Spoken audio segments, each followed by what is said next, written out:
the book that my little infertile heart has always needed had the word breeding in the title. I can't tell if that's ironic or on the nose.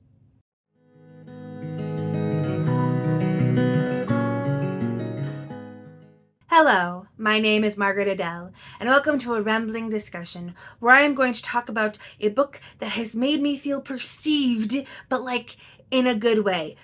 But I'm also going to be spoiling the heck out of it, so if you don't want it to be spoiled, then I guess click off. And that book is Moon-Blooded Breeding Clinic by CM Nascosta. And like I talked about in the cold open, we are going to be talking about infertility and trying and failing to conceive a child. So if that is not something you are in the headspace to think about, feel free to click off. No hard feelings. However, we are not going to be talking about miscarriage or stillbirth, so that is not something you have to worry about, just the first part. Now, let's jump right in.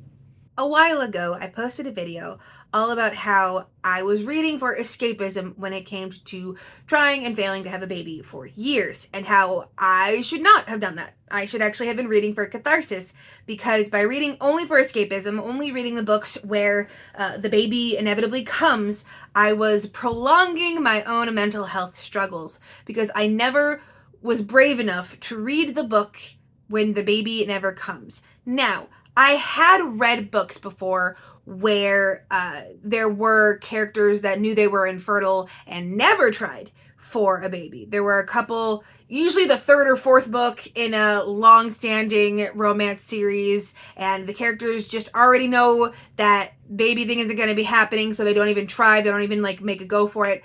But in most cases, if you've ever looked around, if there is any kind of trying for a baby in a book or a story, it is inevitably going to happen. Now, am I saying that that is a bad thing? No. I know for a lot of people, they like the idea and the hope being maintained, but you also kind of have to remember that for some people in the real world, the infertility can't be cured.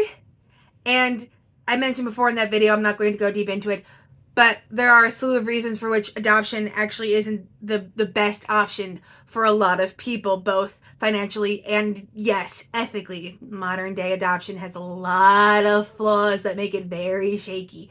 But regardless, I had never tried reading a book where I knew that someone was going to be trying for a baby and the baby didn't come, and what that would look like.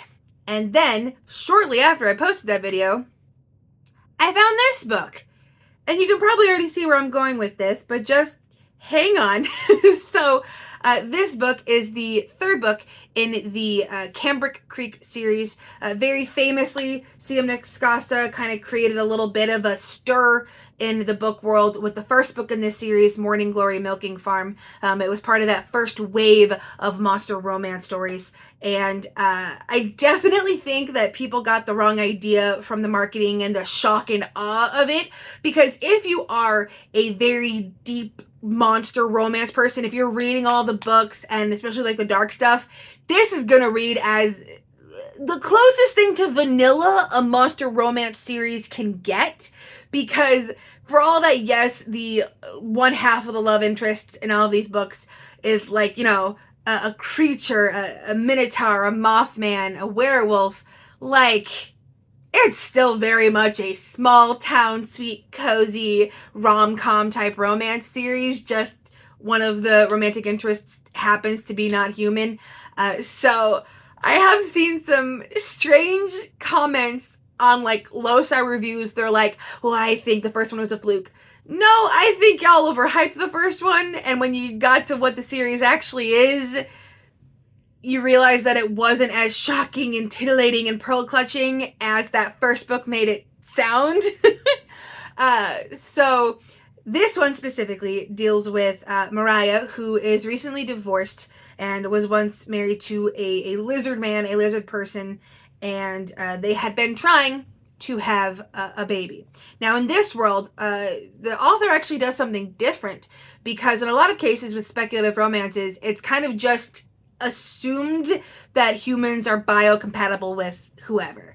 And I actually don't mind that, even though I am infertile, because I am that person that will pair different occult people in The Sims just to see what the babies look like. And try to pair those occult babies with other occult babies and see if that changes things. So like the idea of what would human X this species be is actually really interesting to me. But in this series, they aren't all compatible. Certain species are more compatible with others, and Mariah and her husband had not no biocompatibility, but very low. And so as a result, the idea of conceiving with said husband kind of consumed her, and it became an obsession, and it eventually ended their marriage. And that right out of the gate is very realistic, and it almost kind of annoyed me that there was like a 1-star review that was talking about how stupid it was that she let it like consume her and ruin her marriage. And I'm not gonna lie, I had to stop reading the 1-star reviews because I was getting a little heated, because that's very accurate. Now, caveat,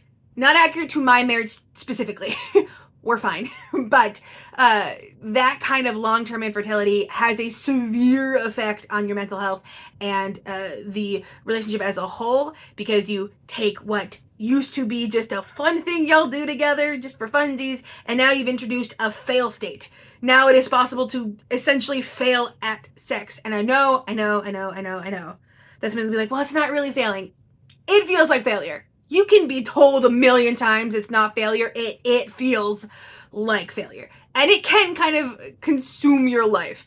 And so the idea that Mariah's marriage fell apart from it wasn't my journey specifically, thankfully, but I totally understood why.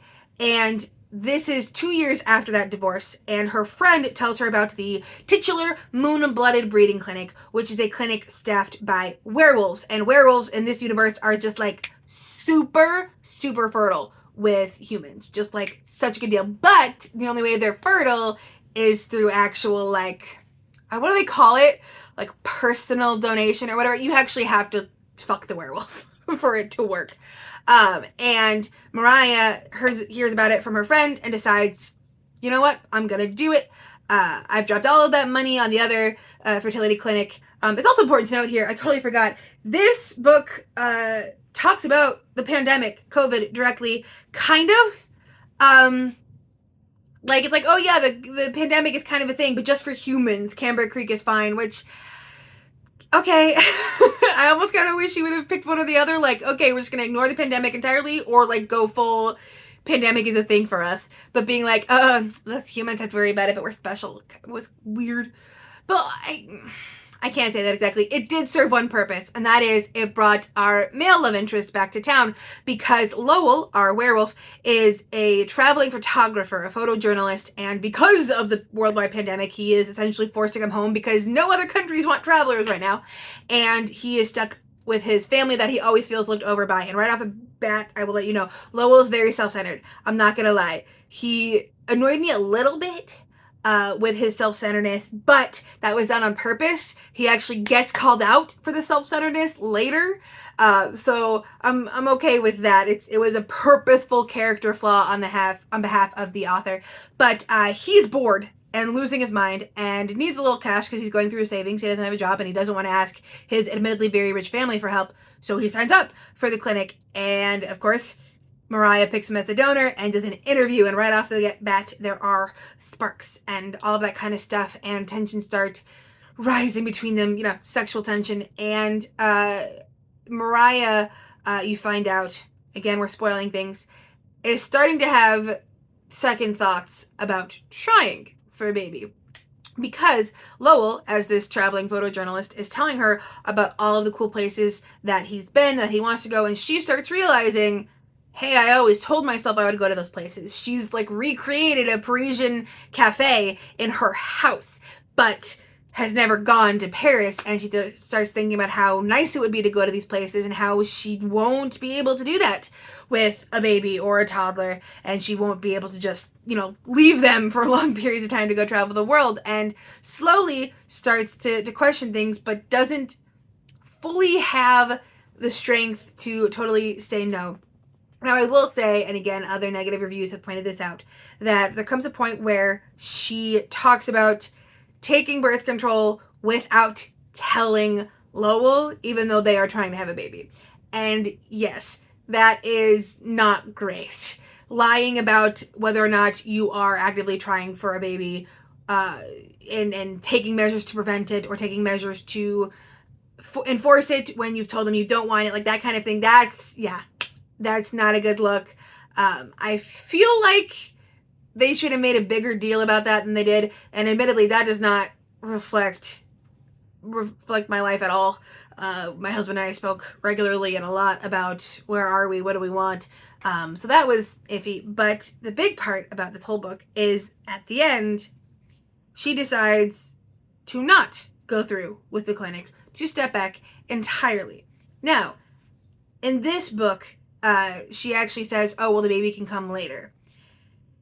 And yes, it can, but also I wish the book had done a little bit more to talk about ages, because in this book, Mariah is 34. And she's like, oh, we can do the baby later, right?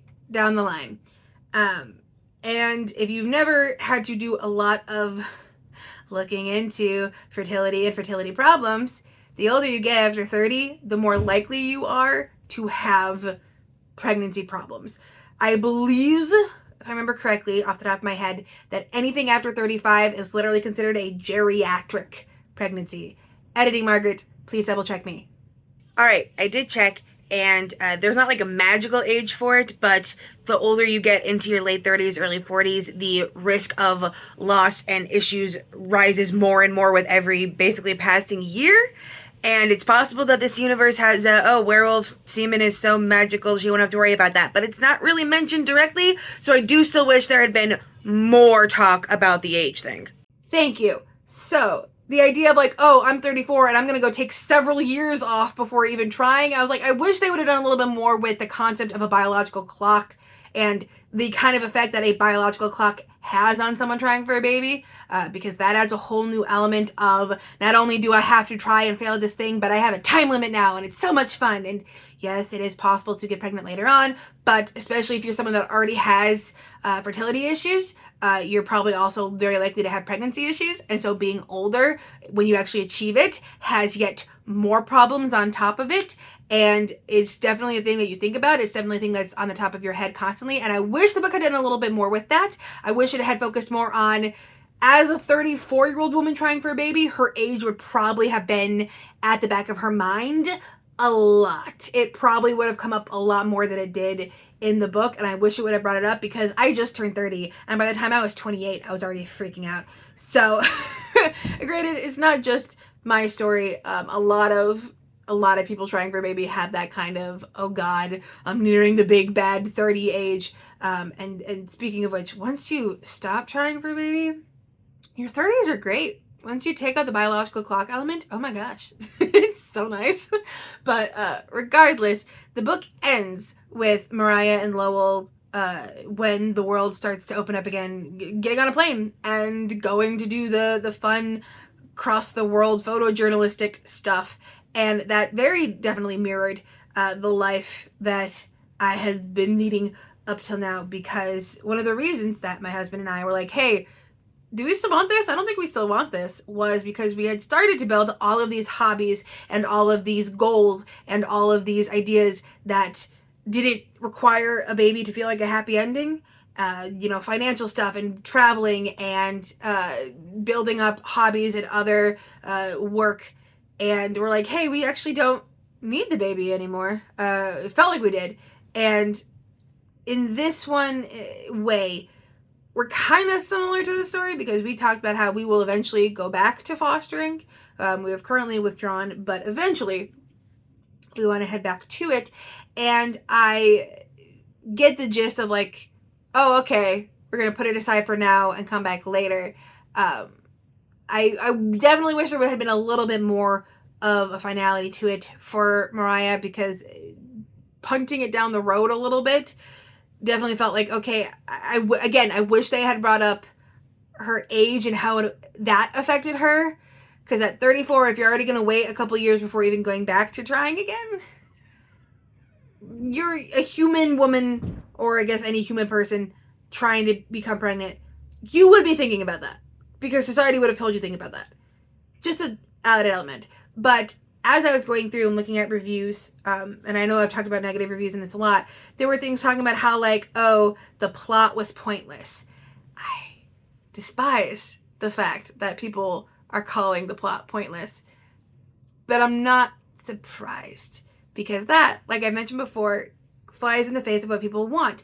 They don't want a trying for a baby story that doesn't end with the baby in one way or another. You have to finish the infertility story with fertility. And it's not great. Not a fan of that. Because for some people, yes, they are just straight up infertile, cannot be cured, or they don't have the money for IVF, or they don't have the mental fortitude to do everything that would be involved in IVF. Google it.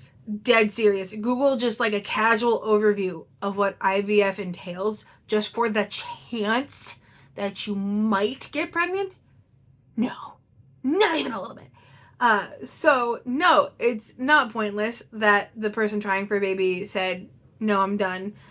Again, I wish it had been a little bit more final in one way or another, or either a, screw it, we'll risk it with a geriatric pregnancy when it comes to that, or screw it, we'll, foster all the wayward werewolf people, because they actually talk about how, like, Lowell's dad made a point of, like, helping werewolves that have escaped from their packs, from, like, abusive packs, into finding new places. Like, they could have very easily pulled found family, will be here to help the werewolves thing. So in that respect, I wish they did more with that. But in general, just the idea of a character getting consumed with the concept of conceiving and then realizing that they can have a fulfilling life outside of that was something I have never personally read in a book before. Not to say there are not other books that have been published prior to this, but I loved the idea that it talked about it. I hate the idea that people called it pointless, but in general, I would like to find more books like this that looks at the face of trying to have a baby and not having the baby and still having a happy life regardless after the fact.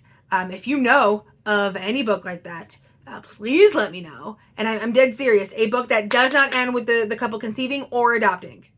Like, fostering, adopting older maybe, but a book that does not end with a baby specifically. I would love to see that. I would love to read more of it. Bonus points if it's like kitsch or speculative, and as usual, triple bonus points if it's indie, because that's what I always go for. But regardless, I really enjoyed reading this one. I probably rated it higher than I would have if it did not have that element, just because I loved seeing that so much. Because Cambric Creek books, for me, they're nice, but they're not what I want when I want a monster romance. So I can kind of take or leave them. They're almost a little too sweet for what I want when I want a monster romance, but they're pretty nice. And this one didn't have a ton of monster elements. There was knotting, because even in his humanoid form, Lowell does have a knot at certain times of the moon cycle. And there is a scene with him in wolf form, in full wolf form, between the two of them, which I know for some people might be getting too close to bestiality. But this is a monster fucker book, so maybe not. Maybe not too close. I don't know. You do you, babes. Regardless, thank you so much for watching. I have been doing a lot of rambling discussions on my channel lately, mostly because I keep forgetting to start, like, putting the lists together, and there's just been a lot to talk about, what with the dramas and the Bigelow Stickleses, and that was a fun video to film. I'll have that link down below too if you're interested. But regardless, thank you so much for watching, and with nothing else to say, I hope you have a wonderful day and a marvelous tomorrow.